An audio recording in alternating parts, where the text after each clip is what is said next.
Hello, आज आपका फिर से स्वागत है मेरे यूट्यूब चैनल में। आज हम फिर से कक्षा 6 का पाठ 7 पढ़ेंगे, पौधों को जानिए। इसमें हम 7.5 पढ़ेंगे, पुष्प यानी फूल। इससे पहले वाले जो टॉपिक्स हैं वो पहले वाले वीडियोज में कवर कर चुके हैं। उसके लिए आप मेरे पहले वाले वीडियो जरूर देखें, जिनका लिंक डिस्क्रिप्शन बॉक्स में दिया हुआ है, और उनसे संबंधित जो एक्टिविटीज हैं उनका लिंक भी डिस्क्रिप्शन बॉक्स में दिया हुआ है।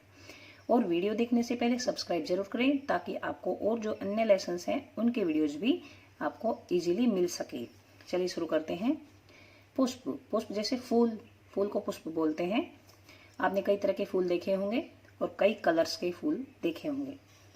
गुलाब के पौधे के 3 आरेख 7.19 ABC में दर्शाए गए हैं। ये है 7.19A, ये है B और ये C। ये देखिए, ये आरेख दिखाए गए हैं। कौन सी स्थिति में आप पौधों को भली भांति पहचान सकते हैं? देखिए, इस स्थिति में तो हम बिल्कुल पहचान नहीं पाते कि कौन सा पौधा है। इसमें थोड़ा बहुत पहचान पाते हैं कि पत्तियों को देखकर पहचानते हैं कि हाँ, कौन सा पौधा है ये। और इसमें तो इजीली पहचान सकते हैं। पत्तियों से पहले हमारी नज़र फूलों पे जाती है कि फूल कैसे हैं, और उसको देखकर हम बता सकते हैं कि यह पौधा कौन सा है। चित्र 7.1 में पुष्प को रंगने के लिए आपने किस रंग का प्रयोग किया था? जो 7.1 है, ये 7.1 लेसन के शुरू में ही ये वाला जो चित्र है, इसमें ये रंगने के लिए कहा था कि इसको रंगे आप। तो ये जो फूल हैं वो किस कलर के रंगे थे?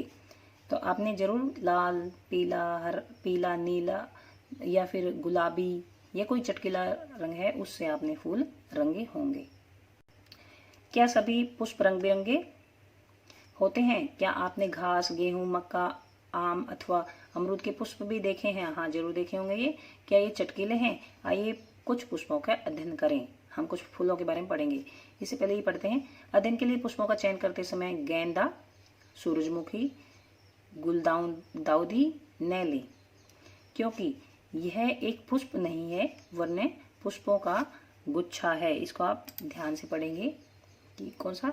गेंदा, सूरजमुखी, गुलदाउदी, ये सब क्या है? एक पुष्प नहीं है वरन पुष्पों का गुच्छा है।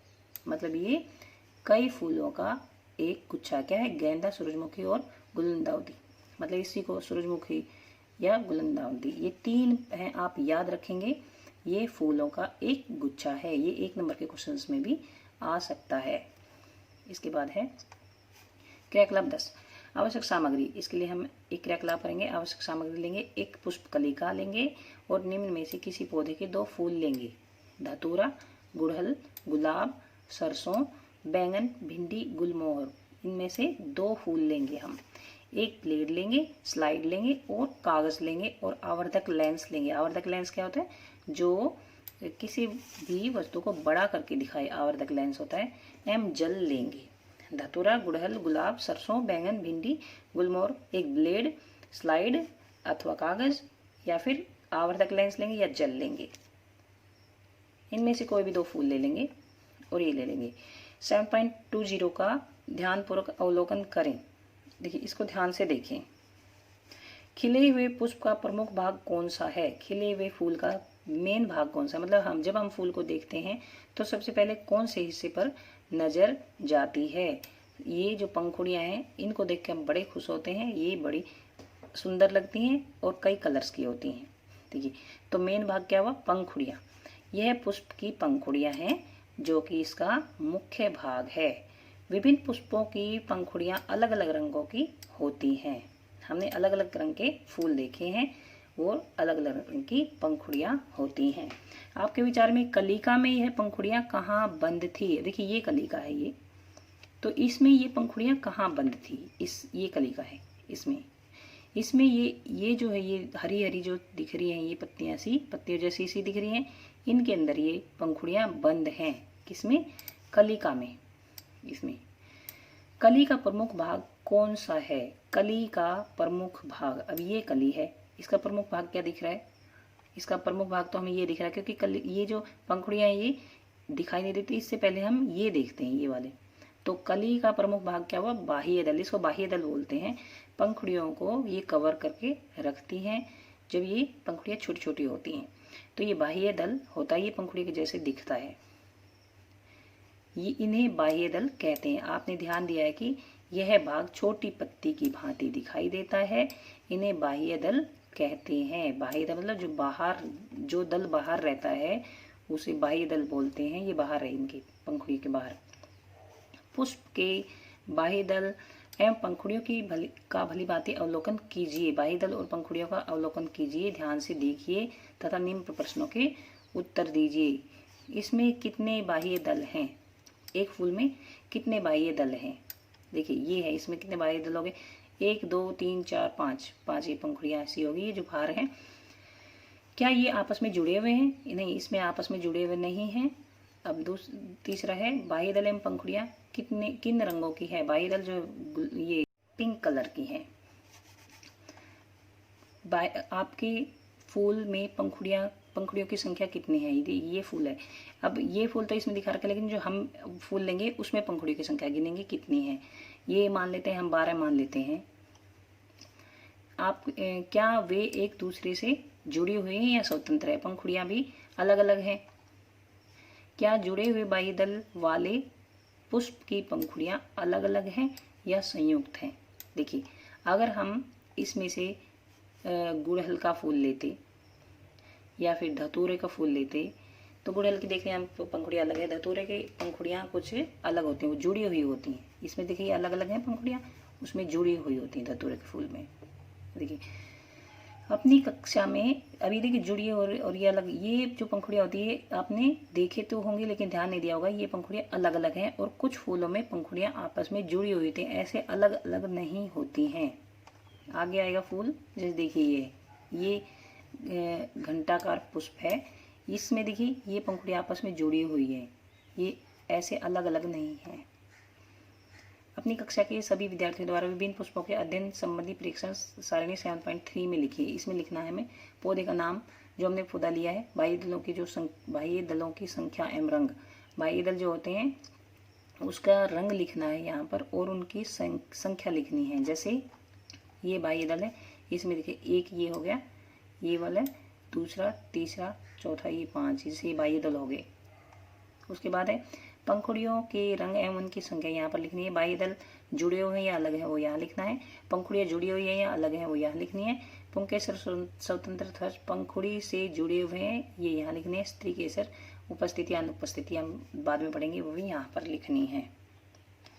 इसके बाद आते हैं इस पर, विद्यालय अथवा किसी अन्य बगीचे में जाकर विभिन्न पुष्पों का अध्ययन कीजिए तथा अपने परीक्षण इस सारणी में लिखिए। इस सारणी के अंतिम 2 कॉलम भरे, ये हम पढ़ेंगे तभी भरेंगे ये। आप पुष्प के आंतरिक भाग को स्पष्ट रूप से कब देख सकेंगे? फूल का आंतरिक भाग जो होता है उसको हम कब देख सकेंगे? आंतरिक भाग मतलब जैसे पंखुड़ियां ये तो बाहर होती हैं, इसके अंदर भी कुछ होता है, वो है आंतरिक भाग। उदाहरण के लिए धतूरे एवं अन्य घंटाकार पुष्प की पंखुड़ियों की लंबाई में काटकर आप पुष्प के आंतरिक अंगों को स्पष्ट रूप से देख सकते हैं। इसको ये जैसे मान लो ये फूल है, इनको पंखुड़ियों को हटा देंगे तो ये अंदर का हिस्सा हमें ऐसा दिखाई देगा, ये रहा, जैसे इसको इजीली देख सकते हैं। पुष्प के आंतरिक भागों को स्पष्ट रूप से देखने के लिए बाह्य दल एवं पंखुड़ियों को हटा दीजिए। चित्र 7.2 को ध्यान से देखिए तथा अपने पुष्प में पुंकेसर और स्त्रीकेसर को पहचानिए। पुंकेसर और स्त्रीकेसर क्या होता है? देखिए जो ये बीच में है, जो ये बीच का हिस्सा है मेन, ये वाला जो हिस्सा है सिर्फ ये है स्त्री केसर, और जो ये साइडों में है ये है पुंकेसर। ये जो मेन बीच में जो हिस्सा दिखा रखा है ये स्त्री केसर है ये, और ये है पुंकेसर।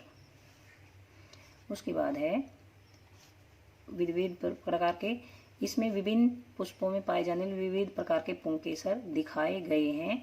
क्या आप पुंकेसर के दोनों भागों को पहचान सकते हैं? ये जो 7.23 है इसमें ये पुंकेसर के भाग दिखाए गए हैं विभिन्न प्रकार के।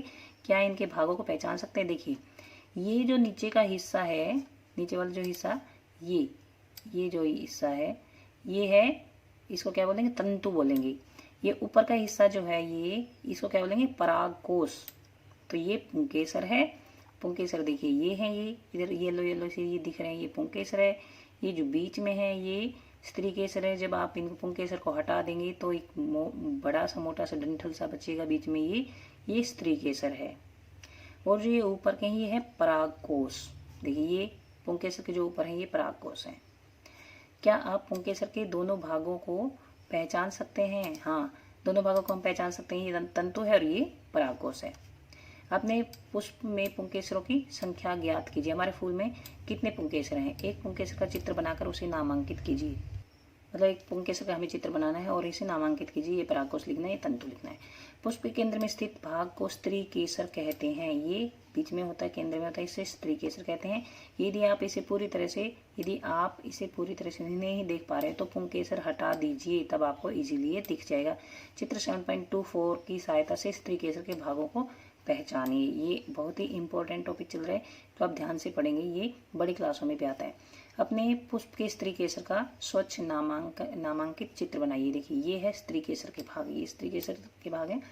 ये जो गोल गोल है यहाँ पर ये अंडाशय है, ये ऊपर का है वर्तिकाग्र, और जो ये यहाँ से वर्तिकाग्र और अंडाशय के बीच में है वर्तिकाग्र और ये अंडाशय है। इसको आप ध्यान से देखेंगे, ध्यान से पढ़ेंगे। यह है स्त्री केसर है। ये बहुत ही इम्पोर्टेंट पार्ट चल रहा है, इसको आप ध्यान से देखेंगे।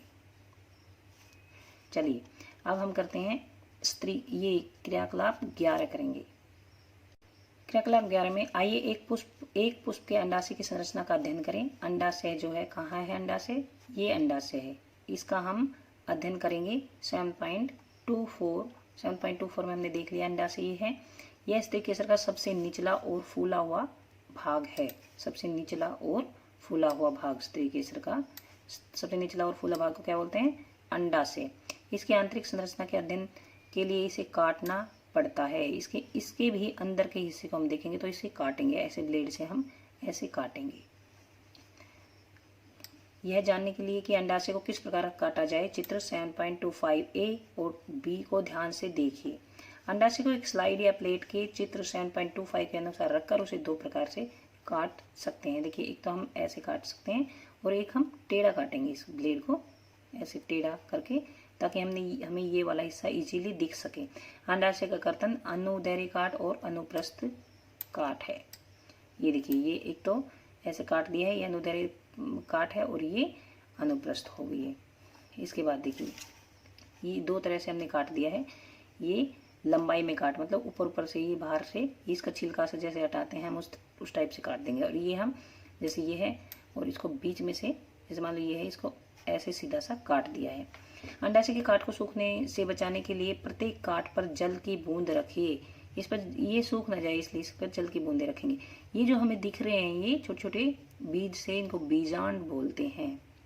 देखिए ये वाला जो हिस्सा हो गया ये है बीजांड।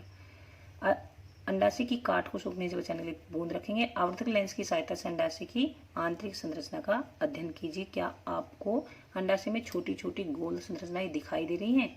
इन्हें बीजांड कहते हैं। ये देखिए गोल संरचना, ये छोटी छोटी गोल संरचनाएं जो है इनको क्या बोलेंगे? बीजांड बोलेंगे हम।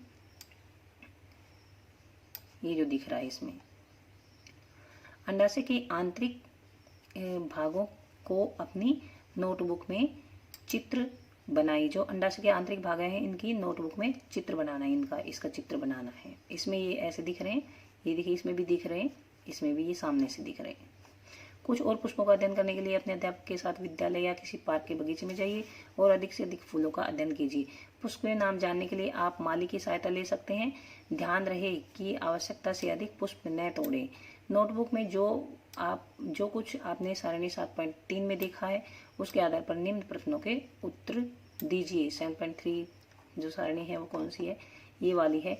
इसमें देखिए अब हम भर सकते हैं, ये वाले पॉइंट्स भी हम भर सकते हैं। पुंकेसर स्वतंत्र है या अलग है, स्वतंत्र है या जुड़ा हुआ है, या स्त्री केसर उपस्थित है या नहीं उपस्थित है, ये हम अब लिख सकते हैं क्योंकि अब हमने पढ़ लिया है। क्या सभी फूलों में बाही दल होता है? देखिए ये क्वेश्चन हम देखेंगे। क्या सभी फूलों में बाही दल, पंखुड़ी, पुंकेसर अथवा स्त्री केसर पाए जाते हैं? क्या पुष्प ऐसे भी हैं जिनमें उपयुक्त पुष्पांगों में से कोई भाग नहीं पाया जाता? क्या किसी फूल में इनसे अलग भाग भी मिलते हैं? इन सब क्वेश्चनों के हमें आंसर देने हैं, क्योंकि हम बहुत सारे फूलों का अध्ययन करेंगे तो हमें इन क्वेश्चनों के आंसर पता लगेंगे कि सभी फूलों में बाही दल होता है या नहीं, पंखुड़ी होती है या नहीं, पुंकेसर होता है या नहीं, स्त्री केसर पाए जाते हैं या नहीं, इन सब क्वेश्चनों के हम आंसर दे सकते हैं।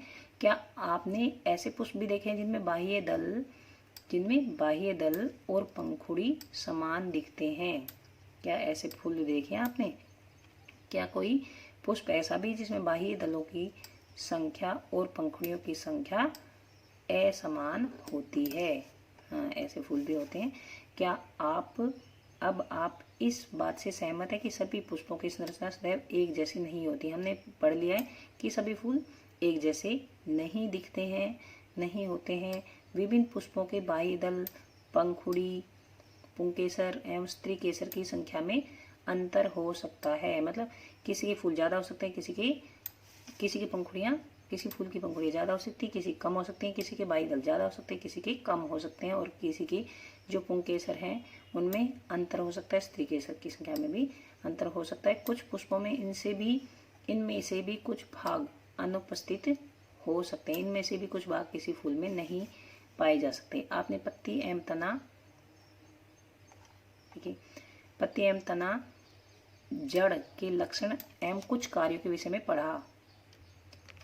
हमने विभिन्न पुष्पों की संरचना का भी अध्ययन किया, मतलब फूलों के बारे में भी पढ़ा है हमने, जड़ के बारे में पढ़ा है, तने के बारे में पढ़ा है, पत्ती के बारे में पढ़ा है। आप पुष्पों के कार्यों के विषय में अगली कक्षा में पढ़ेंगे। आप फूलों के क्या कार्य हैं ये हम अगली कक्षा में पढ़ेंगे। हम फलों के विषय में भी अगली कक्षा में पढ़ेंगे। जो फल हैं उनके बारे में हम अगली कक्षा में पढ़ेंगे। इसमें हमने पढ़ा है पत्ती, तना, जड़ और फूल के बारे में पढ़ा है हमने। तो यहाँ तक का लेसन भी कंप्लीट हो जाता है और वीडियो भी कंप्लीट हो जाता है। आप वीडियो अगर पसंद आए तो शेयर करना न भूलें और सब्सक्राइब जरूर करें। धन्यवाद।